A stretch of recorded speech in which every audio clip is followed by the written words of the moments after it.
Could you tell us a little about yourself and your occupation? My name is Jim Huff.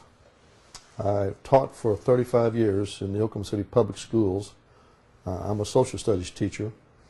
The last two classes I taught were Religions of the World and Sociology. What was your first impression about Turkish people and Turkey before you met IID volunteers? I wasn't too familiar with Turkey. As a history teacher, I was somewhat aware of World War I and World War II, and a little bit about world history and Turkey's, the Ottoman Empire, those type of things. But I was somewhat more familiar with Islam, being a teacher of Religions of the World.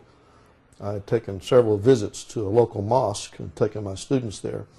But I was not familiar with the Institute of Interfaith Dialogue until perhaps a year or so ago. And when you got the invitation, have you had any reaction from your friends or family members? Now, I had no hesitation about going to Turkey. I have been on other parts of the world, long flights. If there was any concern, it was simply being in the air so long, and then the flights that would be taking place in Turkey. But I had no apprehension about going to Turkey. And while I was there, some people have asked me this, did I feel safe? Mm-hmm. And I did.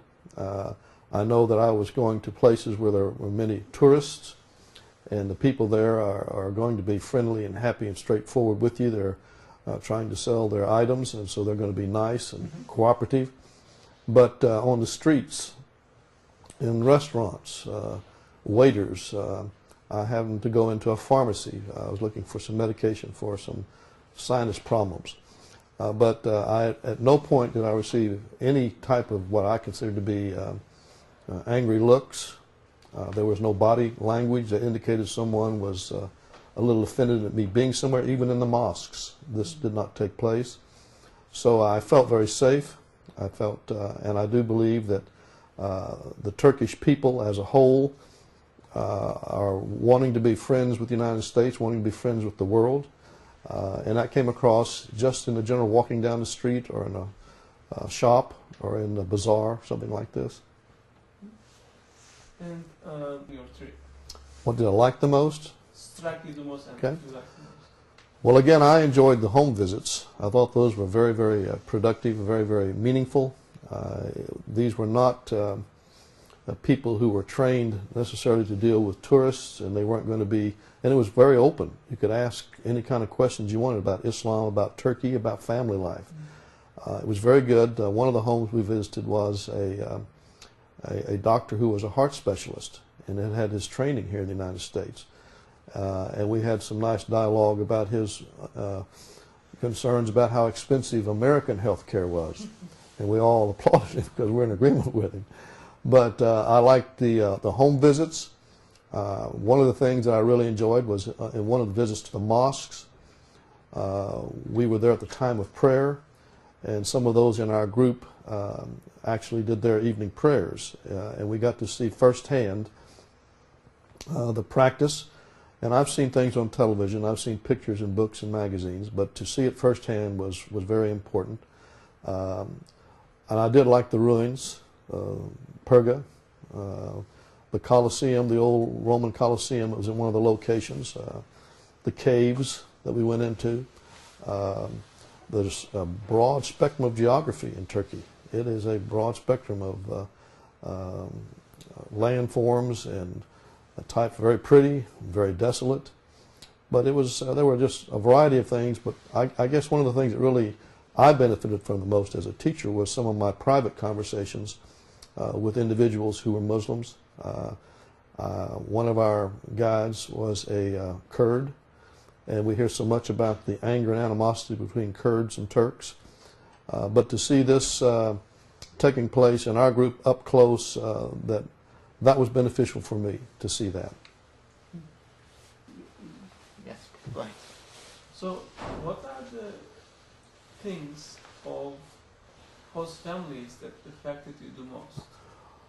One of the things that was very informative to me, we visited in several homes, In one home, the wives who had been involved in preparing the meal sat at the table with us. They did not have scarves over their heads, yet they were very devout in their faith. Their husbands were the primary speakers in English. In another home, the wife did not sit at the table. She kind of sat to one side. She had a scarf on her head, which showed me the variety and the diversity within the just a normal household. You're not going to find perhaps a stereotype Turkish home where every woman is wearing a scarf and every woman is wearing traditional robes. In other homes, they're wearing contemporary clothing, contemporary hair fashions, and they participate in the discussion to the extent of their English. So to see that firsthand was very useful. You do come to Turkey with some stereotypes, even if you've taught it, as I have for many years, about Islam. The things that have been emphasized in the books and the magazines and newspaper articles, you may tend to think that's the way all Muslim families live and act, when in reality there is diversity there also, just like there are in Christian homes. What are the differences that you see that are mentioned in media versus what you see in Turkey? Well, obviously, differences. I would have expected every woman to have a scarf, every woman to be wearing long robes and long-sleeved garments. That's not so. The women in homes that we visited were wearing slacks. They were wearing perhaps sweaters of some sort. They definitely did not have their heads covered in scarves, and they were very much a part of what was happening. They were at the table. They offered comments. They looked, in my mind, very European. So it was just to firsthand, this was something which would not be perhaps set up for you to see. This is the way they lived. This is the way they carried out their lives. And so it was good to see the contrast. Now, in most homes, the husbands and the men were wearing primarily Western fashion. On the streets, I saw many who were clearly the stereotype of Arabs, like Bedouins, with the round cord on top of the scarf on the head, and just looked very much like you might see out of some movie. But the men, most of the men, all of the men in the homes I saw were very Western fashion oriented.